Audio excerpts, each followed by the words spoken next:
straightforward. So when a person is straightforward, it says of a person, they're honest and frank. And then the synonyms would be honest, frank, candid, open, truthful, sincere. And I don't know what could be more attractive than somebody who's open and honest with you. Straightforward with Strip. Fishbowl Radio Network, FBRN.US. It is Thursday. It is 3 o'clock Central Standard Time in the red stream on FBRN.US. You are logged on to Straightforward Strip. I appreciate you coming on, logging on. If you're watching on YouTube, go ahead and click subscribe, click the bell, and stay tuned with us. Today we have an awesome show. I'm glad he showed up. You know, me and my commentary and my attitude in my generation, I was a little weary at first. I didn't think he wanted to, affiliate with this kind of platform. But I'm glad he made it. Let's go ahead and give it up for Arlington City Councilman Marvin Sutton. What's going on, man? Thank you so much, Derek, for being here. It's a pleasure. Awesome. I'm glad you made it. Did you find the place okay? Had no problem. Traffic, a little congestion because of construction. We're expanding to improve the capacity. So, yes, not a problem getting here. That's great. So one of the main reasons I wanted to get you on the show is because I'm 30 years old, and I know a lot of 30-year-olds and people around this age that really don't have a clue about local government, how the city works, and they don't really say anything until they see something being built or they seen something being taken away that they don't agree with. So just break it down for the listener, what exactly your title is and what you do. Okay. My name is Marvin Sutton, and I'm the council member for District 3. That area includes about 75,000 citizens. It begins at Pioneer Parkway in Matlock, extends south and east until you run out of our city limits. Now, a council member has 4 major responsibilities with additional services. First responsibility is to set tax rates. So if you notice when you go in a grocery store, you pay a certain amount of sales tax. The city sets that through participation of our voters, obviously. Our sales tax rate is at 8%. The state law says we can only charge a maximum of 8.25%, 8 1/4, and so we have an option of going to the voters to get an additional 1/4% for, let's say, not really economic development, but mass transit and infrastructure needs if we need to go there. However, we're going to keep it at 8% for now. The other responsibility we have is to set our property tax rates, and property tax rates is basically a rate that assesses your property values, and that's where most of our money comes from, the property tax. Any commercial property we can assess the tax value on.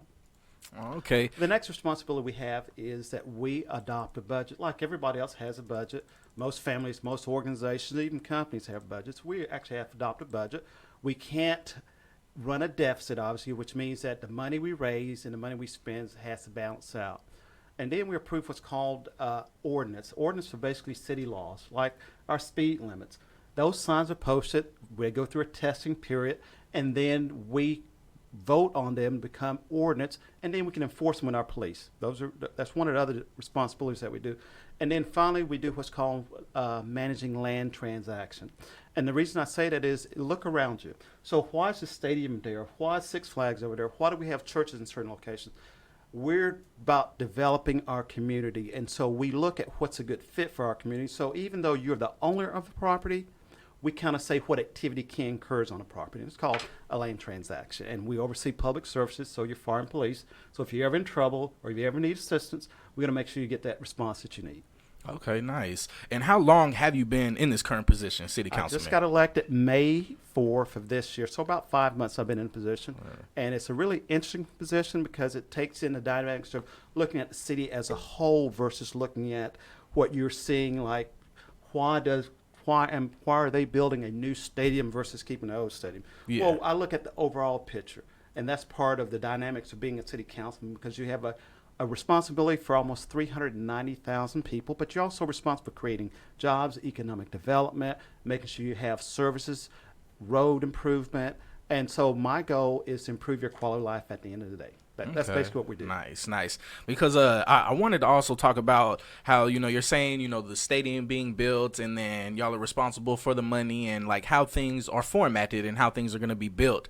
There was a lot of, pushback, and I saw a lot of back and forth based on the Texas Live situation. Mm-hmm. And me and you have talked about this before. So basically they did the $50 million thing. Can you explain like how that is? Because to me, it looks like, as an Arlington resident, and I'm not a homeowner, but my parents are homeowners in Arlington, so they kind of had a pool of money from the gas and oil companies drilling in our communities, and that fund accumulated, so many thousands of dollars, millions of dollars. Right. So the people over at Texas Live, we gave them $50 million of that to build Texas Live. So let's take a look at it. So the city has certain revenue streams. In order for us to run the city, we have to raise money. That money comes from property tax, and it also comes from sales tax. Any additional money that comes through is either going to be from fines, fees, and permits that we bring in. And so we get a limited amount of funding from those other sources. The bulk of our money comes from your property tax. Now, let's say that stadium it was just vacant land. Yeah. The city get very little money off the property value from the owner. Once they build that stadium, we can assess a value on it, and then we bring in more property tax revenue. But in addition to building that big stadium there, we create more jobs. Would you agree? Yes. So if we create more jobs, that means people out of Dallas, Fort Worth, and even outside the Metroplex will come in and spend their money here, which generates additional sales tax revenue. Now, most of the money we raise that come from property tax pays for our public services. Then what do we do about roads improvement? What do we do about potholes? What do we do about water and sewage? Well, we have to be able to generate a way to generate additional revenue. And the only way we generate that additional revenue is cut a deal. And we have what's called a Chapter 380. And a Chapter 380 is basically an incentive for you to come and do business in our city. But we hold you to a contract that says when you come do business in our city, you're going to create 500 new jobs. So those 500 new jobs have to be quality jobs. We're talking upward of $50,000 to $60,000, and most of our citizens, not guaranteed that our system get them, but at least we'll have the revenue stream. So $50,000 to $60,000 a year will buy so much goods and service in our city, which we tax those goods and service. That's a economic development that creates revenue for the city. So even though you look at it as, we gave them $50 million, look at it. Oh, you think like the return is going to be much bigger for the residents of Arlington? $50 million come from a fund we call Tomorrow Fund. That's gas and lease money. The city decided that it would take $100 million of that money, put it in this fund, and we get interest and dividend off of it. So out of the interest and dividend, if you're a nonprofit, you can ask for a grant for some of the interest and dividend. So now I give you that money, and you go out and create a club that improves the quality of life for our young kids, that give them a park and recreation, something to do. That money helps you from the $100 million that we set aside. But here's what we did. We took $50 million of the $100 million, and we guaranteed a higher return on that to this nonprofit called Arlington Tomorrow Fund. So not only are we investing in Texas Live, we've also improved the return on the money for the Arlington Tomorrow Fund, which means you, as a nonprofit, wants to create an organization that would benefit our community, would be able to get some grant money. So it's a win-win for our community, but you only see one side of it. Yeah, like what I was seeing, and a lot of people in my circle of influence were seeing, was like these rich guys came into our neighborhood, took $50 million of our money, and then was like, we built this with your money, now come spend more of your money here at what we built with your money. That wasn't really the case, though. No, that's not really the case, because if you're a business owner, right, your goal is to make money. And if you're going to invest in a project, you want to invest in it with a good return. That's what the city has done with your money. We've invested in this huge facility we call AT&T Stadium. Look at the sales revenue bringing in. Look at the parking fees we get from having people park on there. So look at the generator of additional revenue. Now we're able to do more investments in other projects.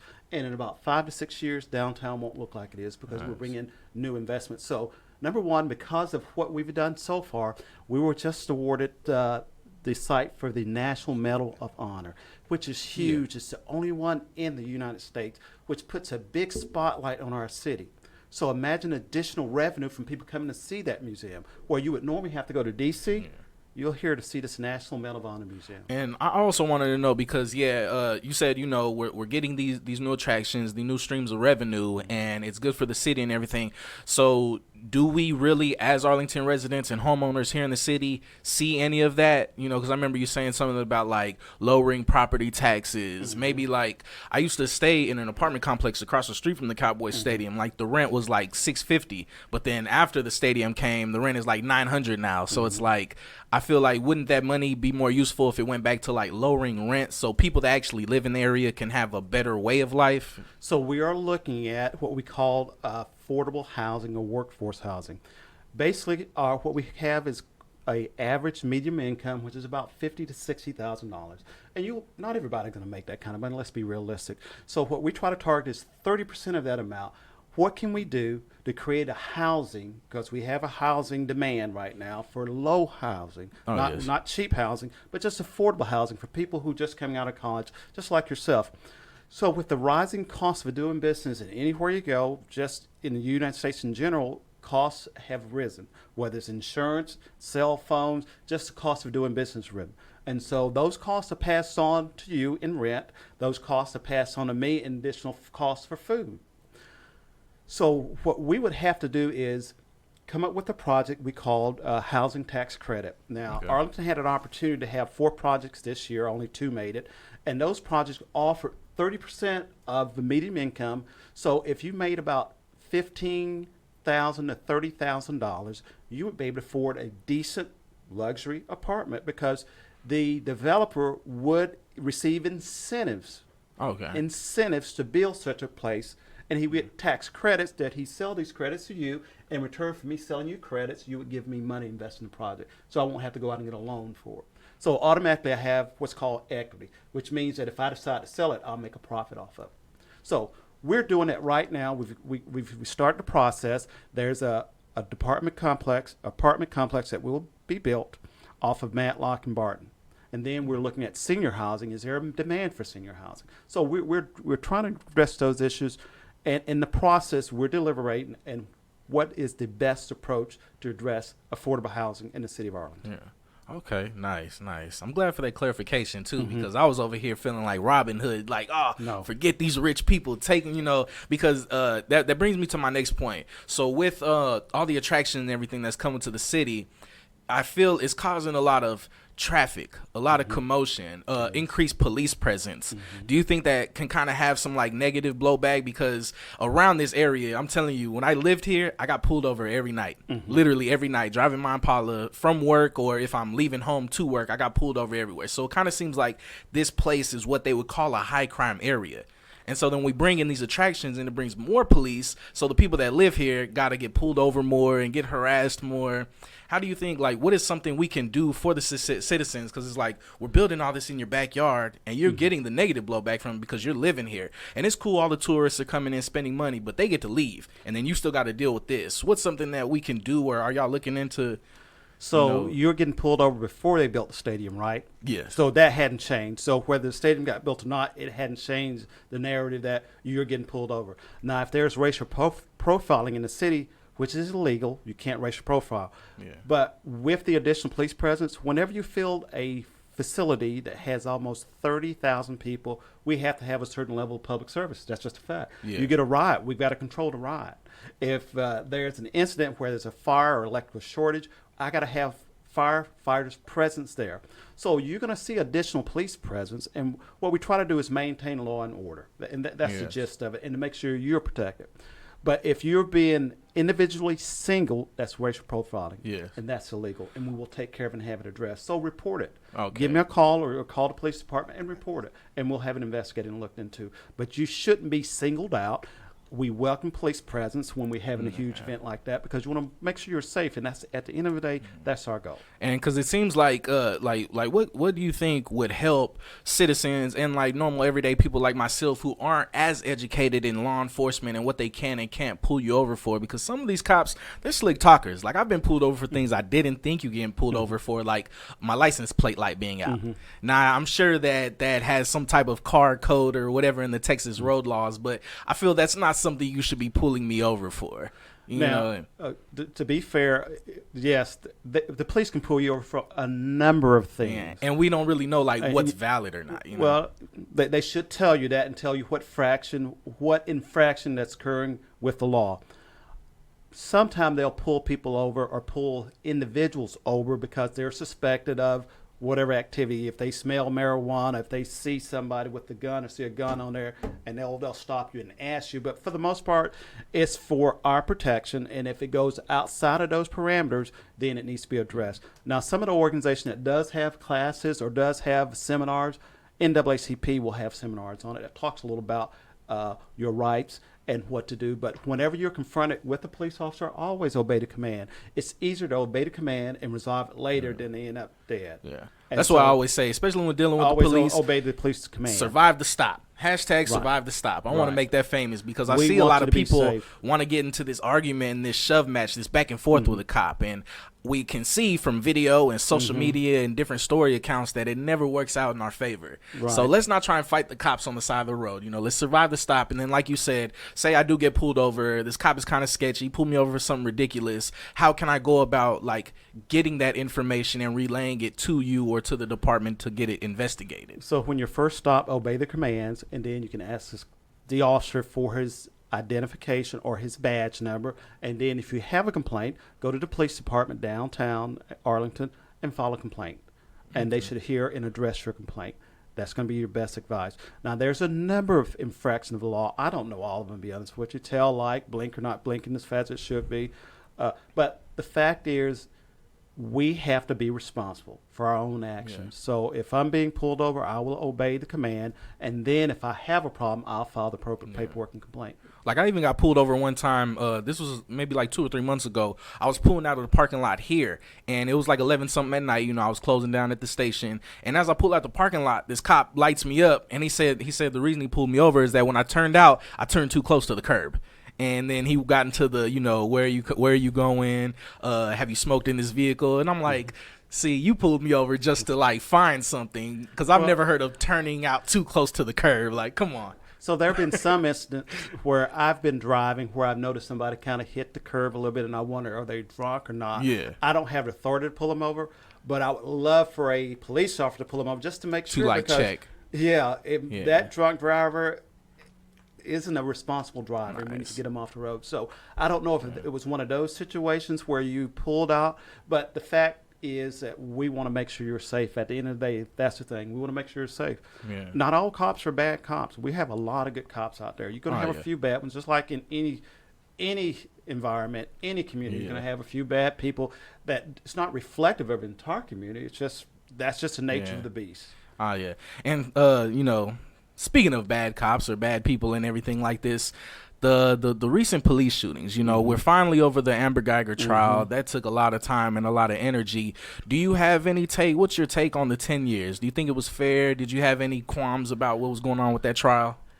Me personally, I don't think it was fair. What value can you put on a human life? Right. And so that's neither here nor there, but that's just my personal opinion. I thought it should have been a little bit more. I thought that she didn't use good judgment, and we can second guess that at the end of the day, but we don't know what was going through her mind. But we do know she violated the law and caused seriously harm to another human being. Yeah, right. And then the whole message that it sent, like after the Judge Kemp hugging them and Botham John's family hugging them and everything. What was your take on the forgiveness thing? Because I've seen a lot of people. I think we have to forgive. If we're going to be Christ-like, Christ died on the cross, and he forgave everybody. I mean, we actually killed him. Well, not we, but he actually died for us. So what greater love does a man have than to give up his life for a friend? But even though she was wrong, I think it sets an example. It sets the right tone to forgive. You can't bring him back, but you can forgive, and that's the way it should be, I think. Okay, nice. And then the recent shooting right here in Fort Worth with Tatiana Jefferson. Right. To me, I saw the video, and it looked like this cop was just completely out of policy, completely out of procedure and protocol, you know, firing into the window. And then for him to get arrested and then bonded out, and now they're saying that he got bonded out by the police association. To me, that kind of puts a bad taste in my mouth, because it's like, okay, you said you were going to fire him before he resigned, but then you're going around letting your police association bond him out when he actually did something terrible and murdered somebody. Okay, now let's look at it. So you have the police department, just like I was an air traffic controller for 30 years. You have the air traffic control, the FAA, Federal Aviation Administration, is the organization I work for. But we have a union that I pay dues to protect my rights as a worker. Now, the union and management, the FAA, are not the same organization. The police department and their union are not the same organization. It's like you're working for a company and you have a lawyer that defends you. That lawyer doesn't work for your company, represents you. And so the police represents represents the cop that killed the young lady. So the police union represents him, not the city, but the police union. The city, the police department fired him. So there are two different things going on there. So it's not like the same. like if he didn't resign from the police department, they were going to fire him. They were going to but fire he him. can still be assisted by the police association. Right, because he pays dues to them. It's like hiring your own attorney, and so he's dealing directly with that quasi attorney who will pay to get him bonded. And so that's the service that comes with those, what we call union dues. So it has nothing to do with the police department. This is a separate entity on itself. So when you kind of pull them together, you would think that's occurring that, hey, you were about to fire him, he resigned, and then you go get him out of jail. Yeah. They didn't go get him out of jail. The union did. All right, nice. Yeah, because I've seen a lot of people, especially on social media, saying, oh, F the police, y'all bonded him out and everything like that. We got it cleared up. It was the police association, which is a separate entity. Absolutely. Nice. Absolutely. All right, that's awesome. And I want to ask you, you being a black man, and now you're a city councilman, and in Arlington, in Texas, which is a southern state, and a lot of people call it a red state. I never really experienced racism and like prejudice back in Las Vegas. I feel like it is a little more prevalent out here. Have you experienced racism since living in Arlington, Texas? No, I haven't. In Arlington, I haven't experienced it at all. But growing up, I grew up where I don't know if you're familiar with the court case Brown versus the Board of Education. Yes. So Brown versus the Board of Education said all schools wasn't equal, separate but equal, didn't really exist, and so they forced us to integrate. And when we integrated, I lived 2 blocks from my school. I could walk to school. I was bused almost 5 to 6 miles away from the school I used to go to. And then you could tell that separate wasn't equal because the school, the quality of the food, the quality of the books were so different in the school I went to. Yeah. So I experienced some racism. When I first got here as an air traffic controller, I experienced racism becoming a controller because there was very few of us air traffic controllers here. And so inside the city, I have not. Yeah, I'm not. And this may sound silly because me personally and other people I've spoken with who have experienced, some not, I wouldn't say threatening, but it can be intimidating, especially like when you're driving down 360 and it's like an angry white man cussing you out, flipping you off, trying to like run you off the road.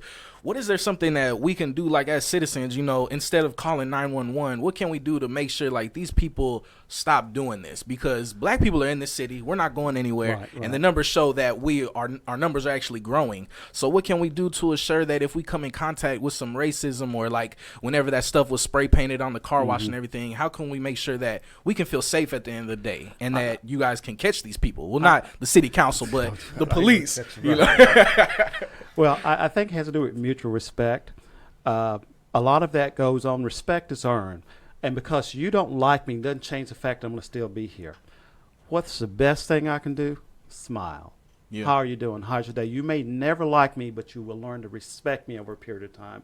Matter of fact, I had this incident where I worked with a gentleman. He's a white gentleman. We never, ever got along. But we took we drove to Fort Hood, which is almost a 2.5 to 3 hour drive. Wow. And I learned so much about him that that was just his attitude. It's not like he didn't like me, but a lot of times you don't know what people are going through. You may be having a bad day today, and you may be trying to beat me at the stop sign. I may not know that you're going because your mother's dying, that you need to get to the stop sign before me. So a lot of times it depends on our perspective. So why did he cut me off? And now I'm going to get even with him, but I don't know your situation. Your daughter may be hurt, and you're trying to get to your daughter as fast as you can. I can't see that because you're pulling in front of me, but I always think the best in people. Like assume the best. Right. Instead of like, oh, man, I'm about to get him back. Right, absolutely. These road rage incidents, man, they're getting wild. By smiling and saying hi, and I think it's incumbent on us to share the little generosity we do have to commit an act of kindness, and I do that once a month, every month. I commit what's called an act of kindness. The city has an initiative, and to give you an example, I was on a cruise about 2 weeks ago, and I met this young lady who had 3 kids. Didn't know one of the kids was autistic, 4-year-old, and the kid was wailing and crying and stuff, and the mom says, "Is my kid bothering you?" And I said, "No, she's not bothering. He's not bothering me." And I left and went to my room cabinet, and I see the same lady. This is a white lady. I see her, and she's frantic. And I said, "Are you okay, ma'am?" And she said, "I just lost my 4-year-old autistic kid." And I thought, how would I feel if I lost my kid? You got this huge ship. You got all this water out here. How would you feel? And I could feel her anxiety. And so I decided I was going to go from the second floor all the way to the seventh floor looking for a kid. Wasn't my kid. Yeah. But I decided to go do it. And then when we finally located her kid was wailing and crying because he was agitated. Autistic kids are agitated by noise. And she didn't bring in earplugs or headset. So I decided I'm going to go do something really spectacular. She doesn't even know me. I'm an African American. She's a Caucasian. She doesn't know me. But here's the dynamics of where the races come together and blend. I go and buy a headphone set, Bluetooth. Cost me about $70, but it wasn't the price. It was just the fact that if it was my kid, I would want somebody to do the same thing for my kid. And I felt that that was my child at that moment. I felt that was my child. So on her door, I left in a bag a headphone set, and left a little card. And would you believe she looked me up on Facebook? Wow. Looked me up, and because my number is posted on Facebook, sent me a text. Thank you so much. I will never, ever forget this.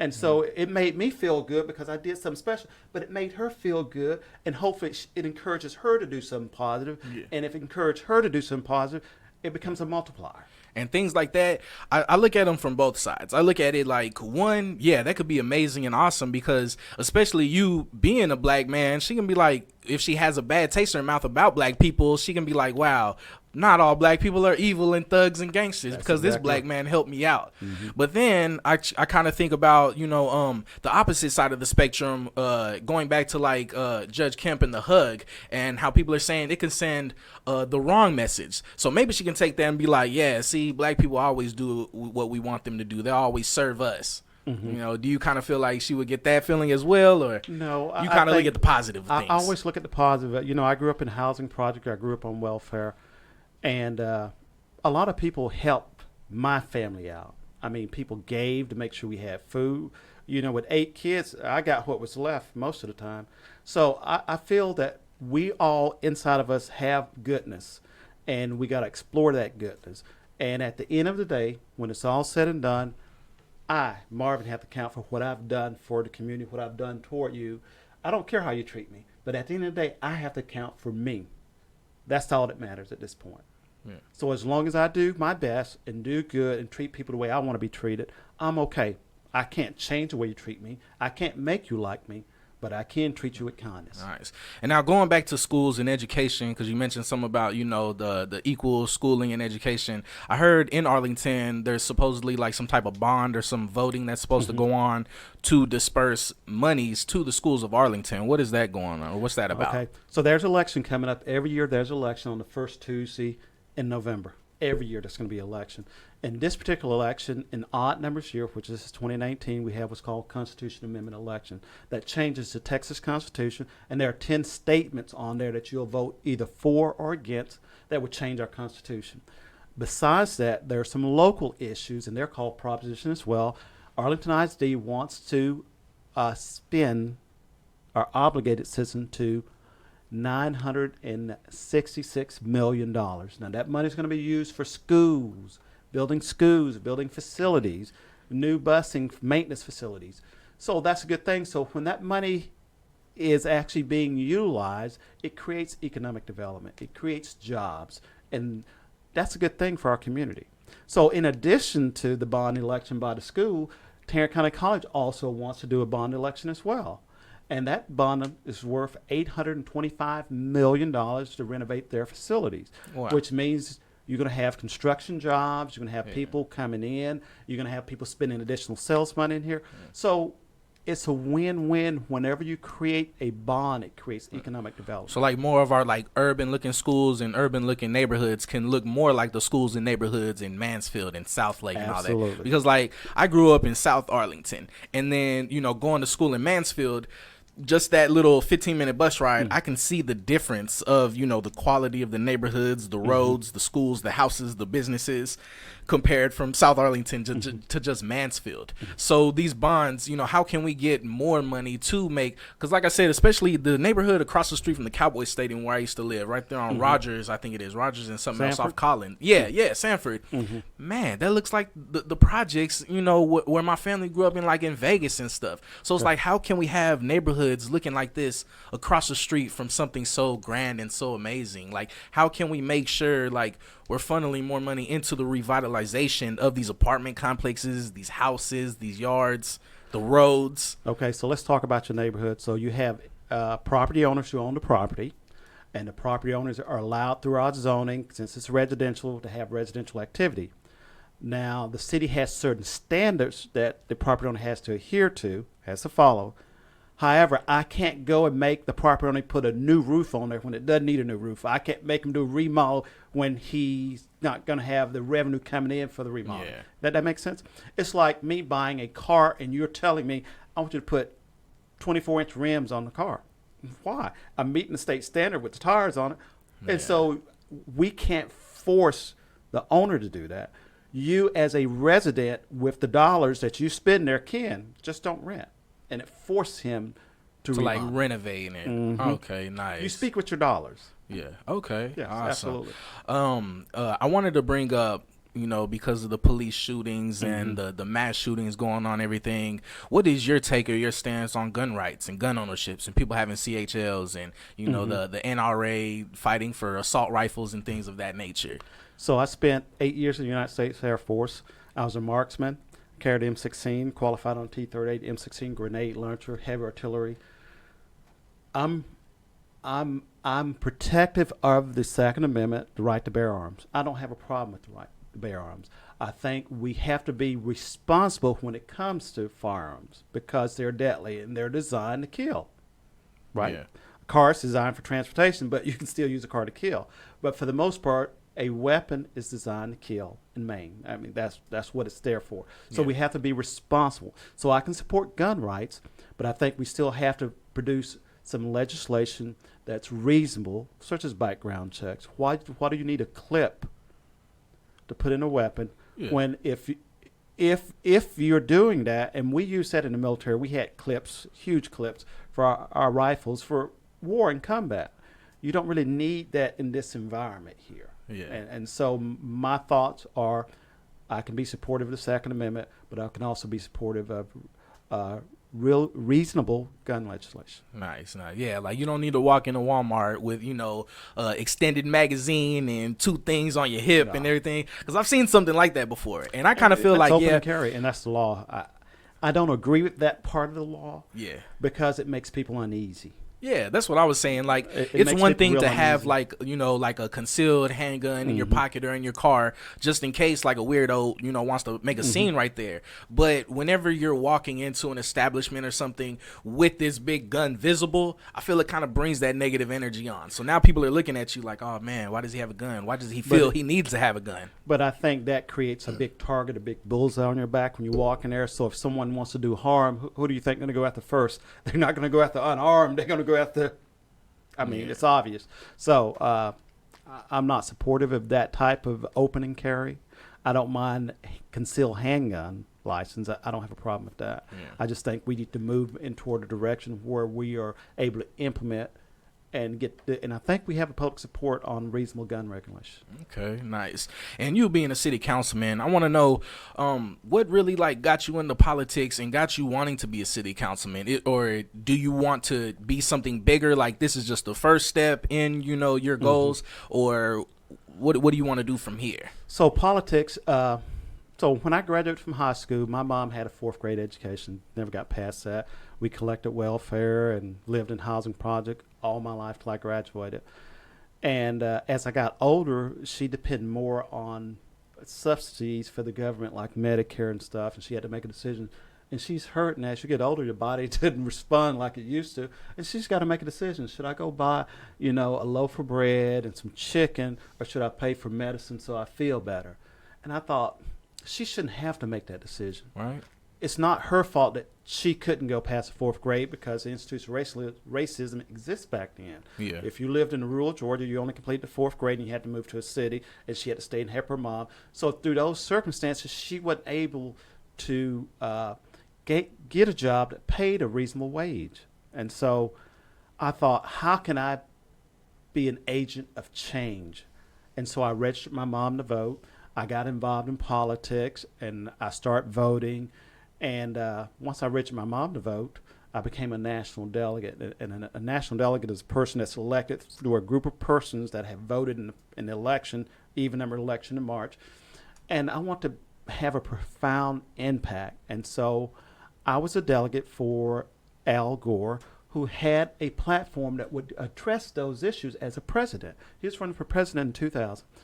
And he was going to address those issues. And I was so proud of myself to be involved as a catalyst for change, to say, hey, she should not have to make a decision. We should provide those resources for medical resources. Yeah.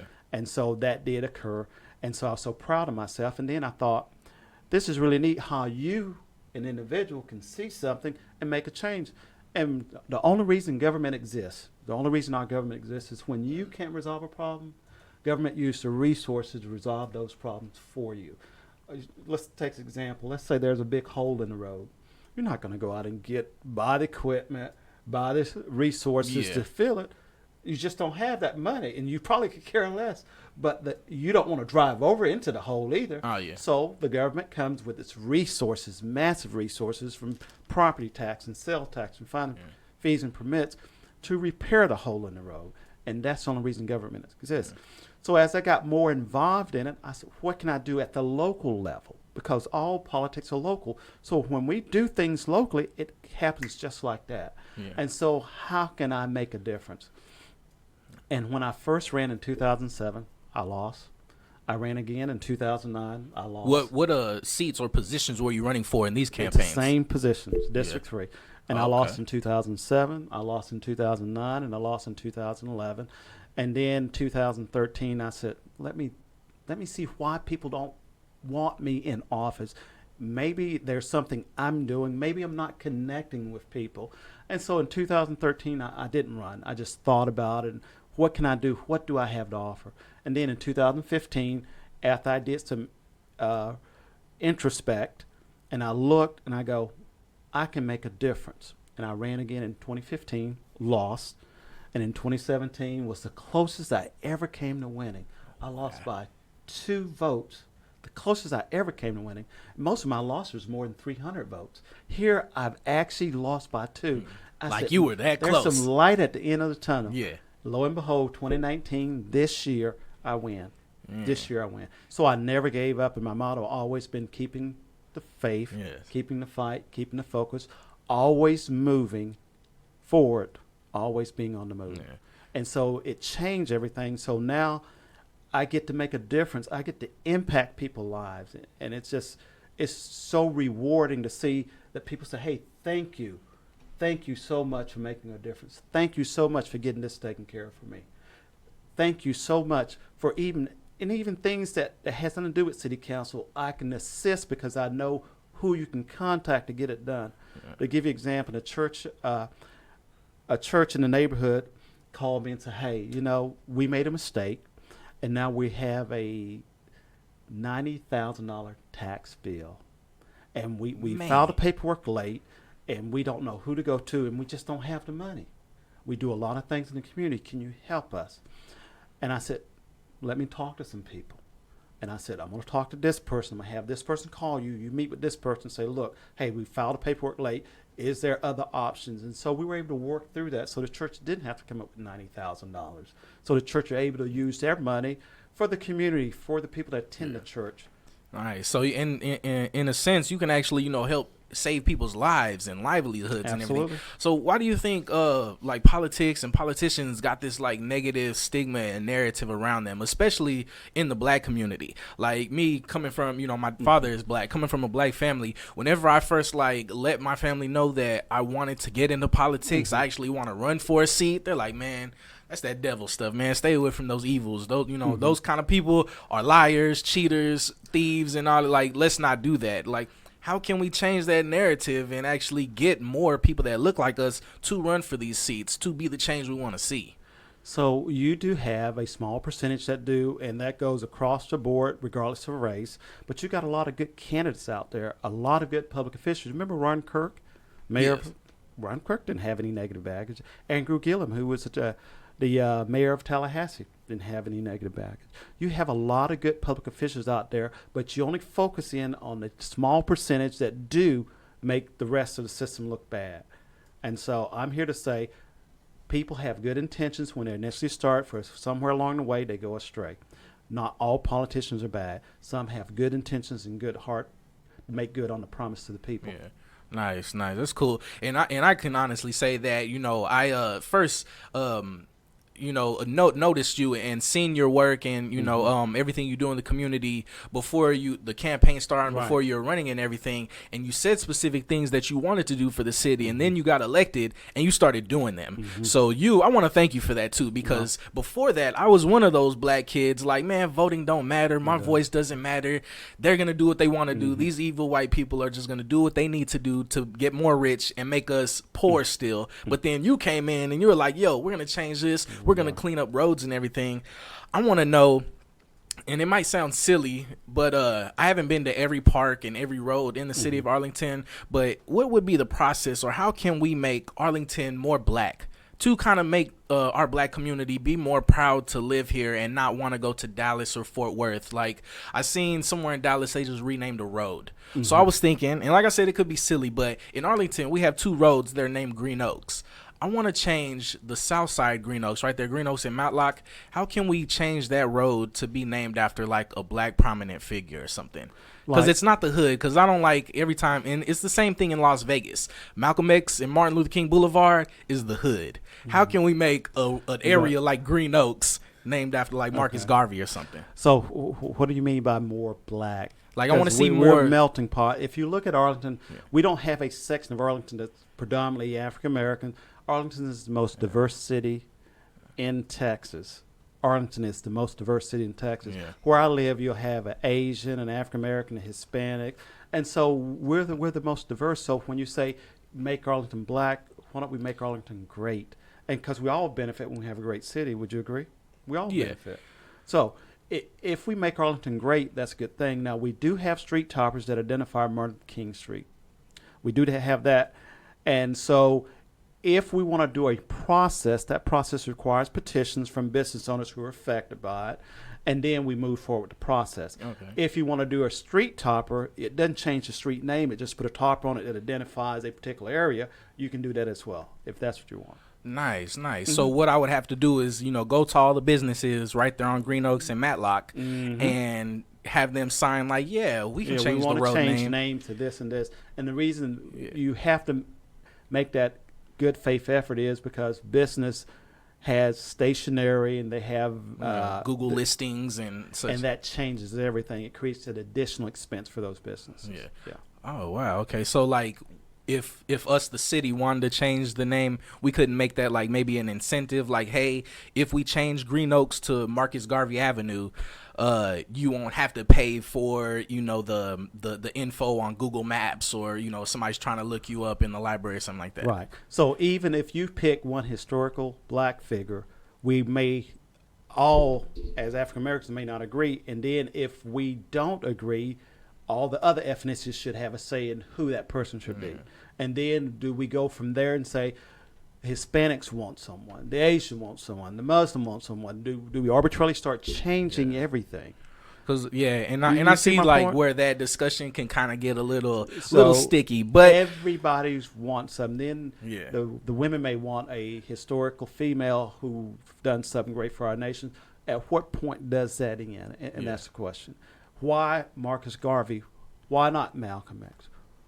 Why not another historical figure? But that's where the debate and discussion come in. Because I think that would like really change like the president and the narrative. Because anybody says like, oh, where's that located? And they're like, oh, Martin Luther King. You're like, oh man, I'm going to the hood. But an area like South Arlington where Matlock and Green Oaks is, it's nice. It looks amazing. It doesn't look like the hood. It doesn't look run down. But if you look at the demographics of the people that living there, they're so diverse.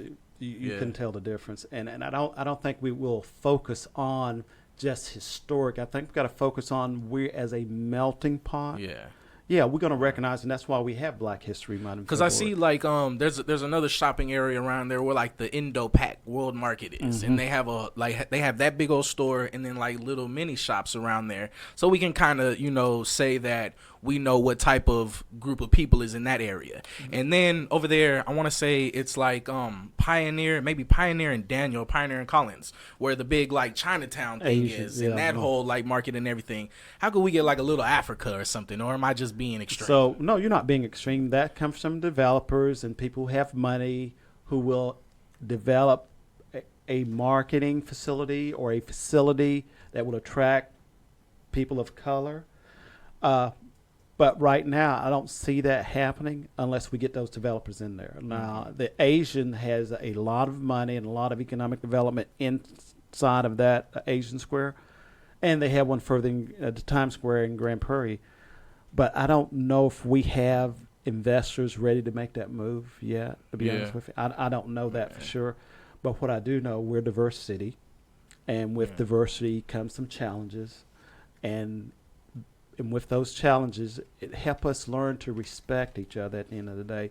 I know when I grew up on a side of town where it's predominantly African Americans. You don't have an area that's predominantly African Americans in Arlington. You don't have an area predominantly Hispanics in Arlington. Yeah. But, like, wouldn't you say there's, like, an area that's predominantly white? And I'd say it's a little more closer to Mansfield, but... That, I don't know. You may have some areas that... But for the most part, they're diverse. You will find Hispanics, you will find African Americans, you will find Asians in those communities. Okay, nice. And we talked about the public transportation system because whenever I first asked, and this was years ago, like, man, why don't we have buses in Arlington? Like Arlington is so huge, you got to get on 20 and 360 to like get anywhere. Like, why don't we have buses? There was a lot of people saying like, oh man, you don't want buses because that brings crime and that brings a certain kind of people. And I'm like, what do you mean with a certain kind of people? Are you saying you don't want black people from Fort Worth and Dallas to come in here and you think black people are what increase crime? That's kind of racist to me. So like, what is your take on public transportation? How can we get buses in the city of Arlington? So is there a demand for buses? That's the first thing that has to be addressed. And if there is a demand, how do we raise the revenue to make it happen? Here's what is currently taking place now. Arlington Via, which is similar to Lyft and Uber, you're able to ride for $3 one way. And so it will connect because it's moving further south of 20. So it allows you to connect Tarrant County, College area, all the way to Centerport, the downtown entertainment areas as well. Nice. It's a start. At some point, we're going to need to come up with mass transit, the solution. Because I don't think like their fleet is, manned enough to carry the demand. It doesn't have the capacity, and you're absolutely right. In my opinion, it has the capacity. But eventually, we will need mass transit, comprehensive transit system. Now, you don't need buses per se because I think on demand is going to be better than buses because now you only come out to pick up a person when there's demand. If there's no demand, you're not paying anything. It's like a bus just riding up and down 360 all day with two passengers on it. Right. So if you want to go to 360 and Centerport and I want to go to downtown and then you want to go to the hospital, you would have the demand service for it, but you won't have buses. Empty buses running around the city. And nobody wants empty buses. Because I thought, like a bus system or mass transit, like that'd be good for the city because one, it create jobs. It probably decrease traffic. It does. Probably help, decrease the number of road rage incidents because you'll be surprised at how many people I see pulling each other over on the road to fight. And it's crazy. I think we'd see a decrease in all that. So what do you think is the initial pushback? Like why, do we not have buses now? Like, because I've seen we voted on it a couple times and everybody voted no. There were 3 votes and was voted no. I think the impression that it gives that we'll have empty buses roaming the city and we're spending money, we're wasting taxpayers' money is a thing. If we have a true demand where the buses will be utilized is one thing.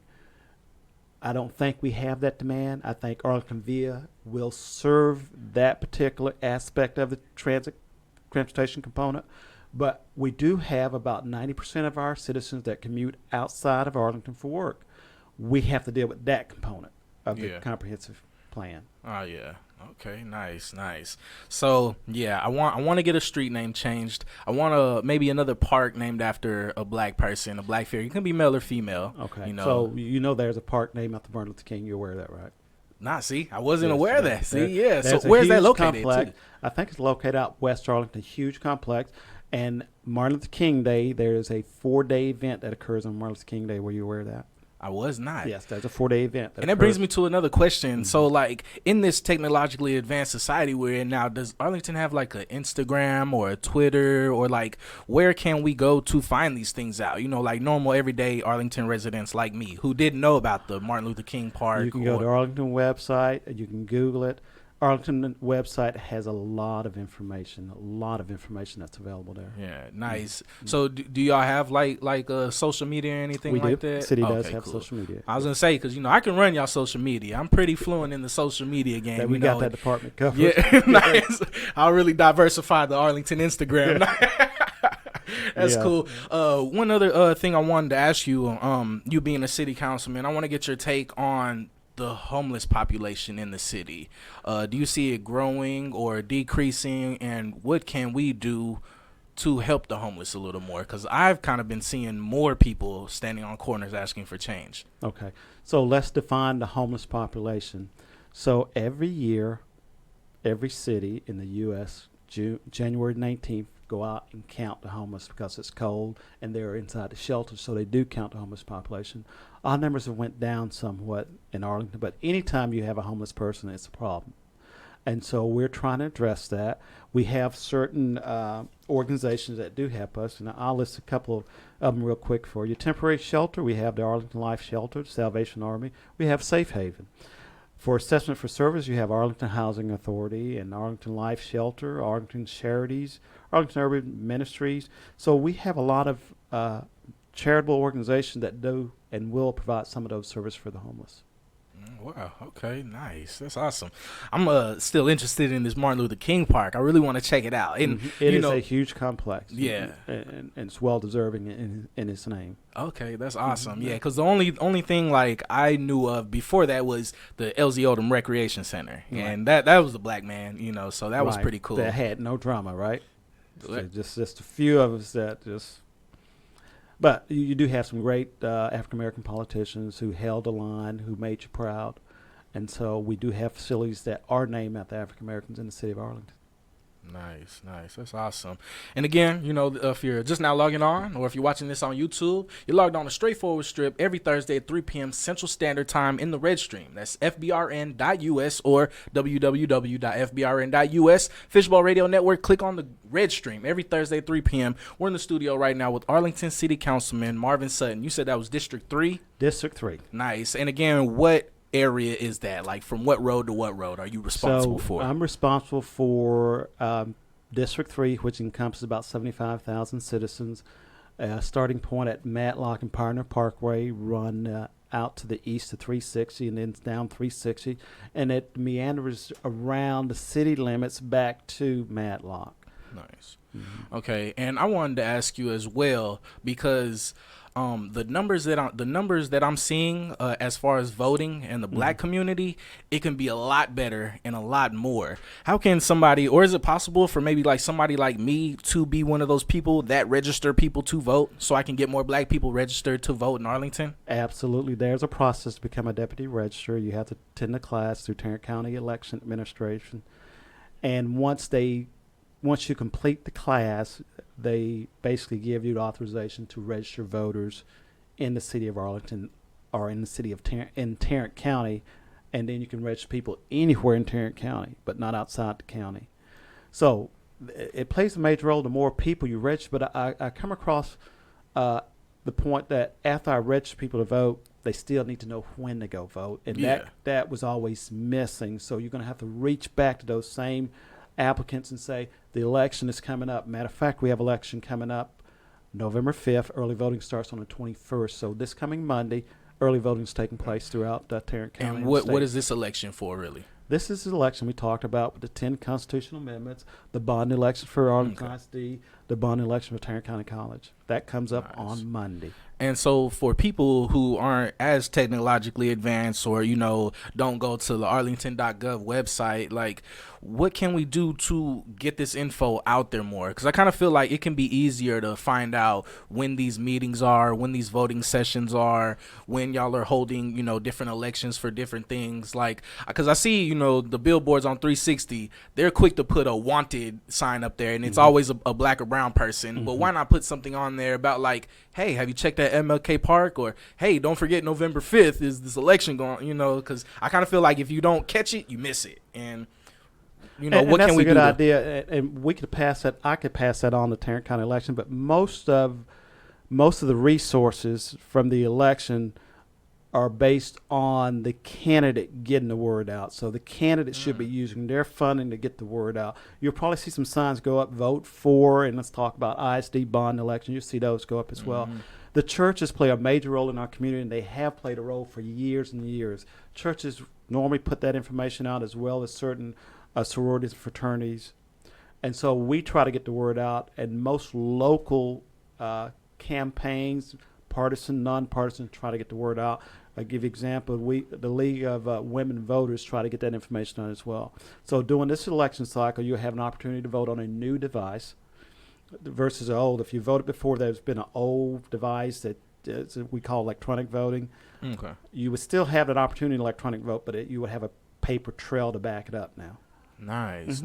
Okay, that'll be cool, and that would kind of help assure that the voting process is legit and nobody's doing like fake voting and all that stuff. So, what would you say as a city councilman right now, and as a black man? Because I know a lot, especially on my social media, there are a lot of young black men my age and younger who have it in their mind: my vote doesn't matter, my voice doesn't matter. Well, what can you tell them to kind of change their mind? Like, yo, get out there, I'm here to tell you, your vote matters. When I lost by 2 votes, I thought, if I'd have just knocked on one more door, that vote would have made a difference. 3 votes would have turned the election for me. 3 votes. And so I can attest to the fact that every vote counts. Every vote counts. Okay, that's awesome. And I wanted to touch on, before you get out of here, because we were talking about, like road construction and everything like that. Sometimes I see the road construction people working on roads that could have maybe held off for a minute because we have worse roads that need to be repaired. What's the process on that? Because some of these people, man, they'll block roads, they'll cause traffic. I was right there on I was heading it was on the south side Green Oaks. I was heading east down there like towards 360, and they literally, it's a 2-lane road, and they literally had it blocked for like 20 minutes, and it was like maybe like 4 or 5 p.m. in the afternoon. I'm like, what is the process? Like, why do they pick high traffic times to do this? And what's the process for them to maybe stop this project and work on this other road right here that has way more potholes and damage to it? Okay, so let's look at the infrastructure of the road itself versus the overlay. If it's an overlay issue, which a pothole, we have a company that comes out and do just the potholes. When we're talking about a rebuild, because they dig up like the whole lane. Dig up the hole. And so the city has a team that goes out and looks at the roads and grade them on a scale, red, green, and yellow. So if it's a red road, it's gonna be slated to be rebuilt. Yeah, like worked on first. Right. And that's how we do it. Now, if it's just an overlay problem where you need to come in and put a little gravel and pat it down, that's a different type of construction. But for the most part, if it's a rebuild road, you're going to see a lot more activity going on. And at some point, we try to expedite the process of completing it. There's no good time. If you do it after a certain time, it costs more cost because people are doing it after a certain time, and you pay additional funds for that. If we can get it done, we try to do it where it has the least a minimum impact on the traffic itself, and that's the goal. Okay. But we want to get it done as soon as possible, because if we drag it out, it never gets done. If we stop and say, let's let the busy traffic go by, we'll be doing it for a long time. Like other hot points of discussion when it comes to construction is, man, 360 and 30. Like, will they ever be just cool, because it's like sometimes you get on 360 and what is going on with that? And I'm glad I reminded myself of that, because the whole toll road issue, I heard like 30 was a toll road, and then when they paid it off, it became free to drive on. And now I don't know if it's true or not, but 161 right here, I heard that it's a toll road, but I heard it's been paid off already, but people are still getting hit with tolls. How do we like stop that and make sure that like, because I for one last year couldn't get my car registered because I owed like $1,800 in toll fees on a toll road that I'm being told is already paid for. So what is up with this? Let's talk about it. So you have a private company that builds the road, and once they build a road and it's paid for, they still have to maintain it. So they still have to charge fees in order to maintain it. So just like these roads in Arlington, the potholes, the rebuild and stuff, somebody's got to pay for that. Even though the road's been paid for a long time ago, you still got to bring in the revenue to fix and maintain those roads. Like, because they're doing something right here on Randall Mill before Six Flags right here. So, So let's go back to 360. So 360 and 30 are basically state and federal highways. Okay. Yeah. So the state maintains it. It used to be when you exit 30, you had to come to a stoplight to get on 360. Well, what they're doing now is you won't have to come to a stoplight. It'll be a direct drive on and drive off. Wow. Mm-hmm. Okay, nice. Yeah, 'cause I see all this construction going. I'm like, man, what is it going to look like? Because now, like, I used to be able to get on Randall Mill and just get on the 360 right here. But now I got to go like 2-3 lights down, and they changed entrances, changed exits and everything. And then I seen like South 360 is actually like a toll now. It is. So it is. Is it going to stay like that forever? It's going to stay. Once it becomes toll, somebody has to maintain it. Yeah. So who's going to maintain it? A private company built it. Who maintains it? So how would we be able to like maybe, because all the fees and everything, it's going to this company that owns 161. So like, how can we maybe like buy it from that company so our toll fees can actually go back to the city and the residents instead of this third party company who built the road? So 161 is a state highway. So it has something to do with the city, the state. So 161, you have Highway 161, and then you have Toll 161. Those are two different roads. One is owned by the state. The other, a private corporation owns and maintains it. North Texas Tollway Authority maintain the toll. And so they have a right to use it in order to maintain it. And the state want to get away from it because it's too costly to maintain all the state highways. So they're like, yeah, if y'all want to put up with it, y'all can have it. And so it's maintained. It doesn't come out of the state budget. Yeah. Okay, nice. So then what happened like with 30? Because I heard that was a toll road once, but like now it's not. Like I can ride on 30 for free. A portion now, of it used to be. Yeah.